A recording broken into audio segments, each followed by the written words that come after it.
Shooting can be expensive. These are just investments. That's all they are.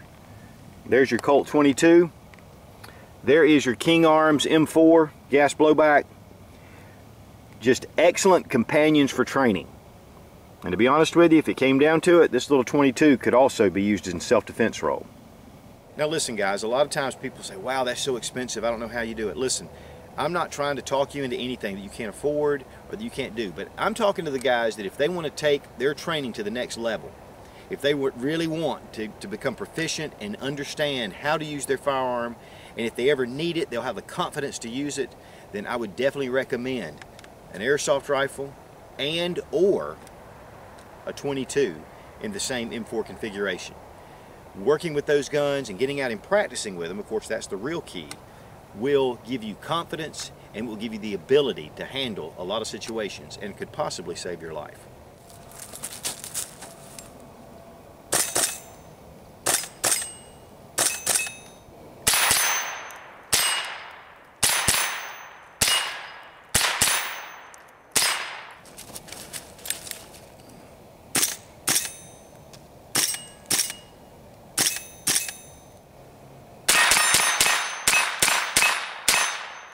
Now one of the things that I like about both of these rifles that make it very similar to the basic M16 AR-15 platform is that all the controls are pretty much the same. That means when I grab this rifle, it's the same thing as though I were grabbing my AR-15 with the 5.56. I have everything, finger right here on the mag release, safety's in the same place, everything works the same. When I pull my sights up, sight picture's the same. One of the things that I would like to do though, and on both of these rifles, is to have them mimic the main AR-15 that I actually use for self-defense or for, you know, a WROL situation, and train with that. But one thing I do want to warn you, and there is a philosophy, and I think the Navy SEALs kind of go by this, is don't get stuck with one system. Know many different systems. And that way, when you pick up any kind of pistol, rifle, shotgun, doesn't matter, you'll be proficient with it. A lot of times people get stuck on a certain grip angle, they get stuck on a certain sight picture, and then when they have others, they are way off. So you want to make sure that you are very versatile and that you can adapt quickly.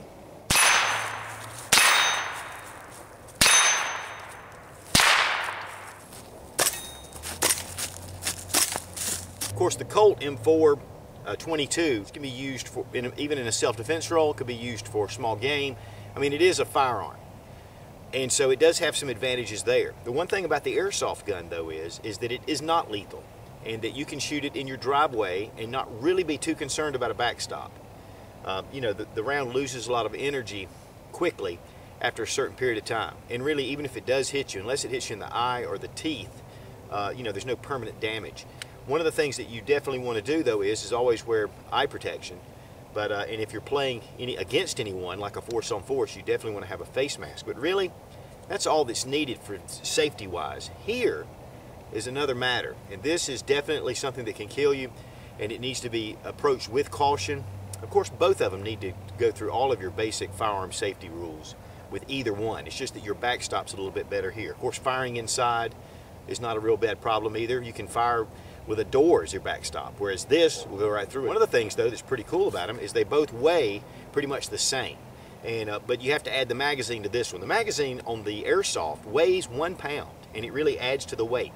So we're talking about a you know, 6 pounds. Both of these weigh. So all the controls are the same. The one different thing about the M4 is that it does the airsoft is that it does go full auto.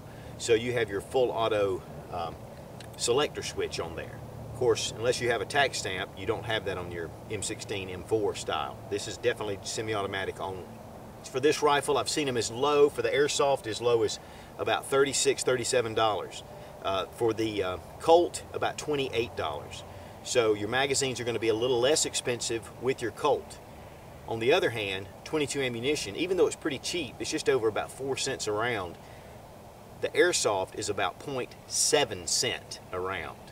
So, you know, you're about, I mean, that's quite a bit of difference, but still, you know, just that's one of the advantages that airsoft has. Now, you will have to buy gas for the gas blowback. Of course, there are the electric versions out there that are battery powered. You know, I buy propane for mine, and it functions fine, and you can get them very inexpensively at your local hardware or Lowe's or Home Depot, or Walmart. So, you know, there are some definite considerations. One of the things that you have to do is you have to change out the gas in this frequently, whereas you just need to put ammunition in this. Accessories work well on both rifles. This has the Magpul Mo system on it. This just has what it came with the Colt Numerex standard stock. This is their tactical version or their special ops version. It does come with a sight, but I can take that sight off and put this rail on it, or I can take a optic and put optics on it. I can put flashlights, whatever. All the accessories work on either one. They're both all metal construction. When you ever pick up an airsoft rifle, make sure you get all metal construction if you're looking for something premium. Now, I've been shooting paper targets for 20 years, but now that I've been shooting steel, there's just so much that can be done with that. There is an analysis that can be made. You know, when I'm running and shooting, I can't really tell what I'm doing until after the shooting is done with paper. Then I come look at the paper and I don't really know where I hit and when I didn't. With steel, when you hit the target, you know you've hit the target. And so it takes a little more time to aim. You know, it's just like playing basketball. You know, my dad told me, he said, you know, take your shot, but don't just start doing as many as you can.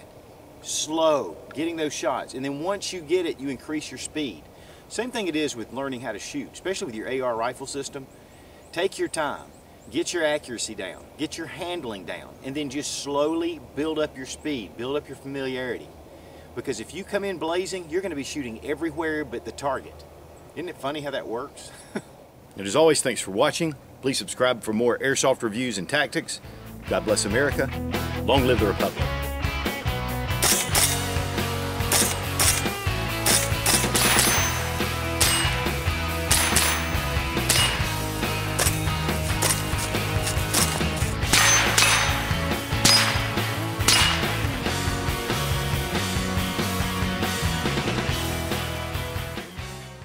I guess I better get inside before my neighbor sees me. Then they'll know I've gone nuts.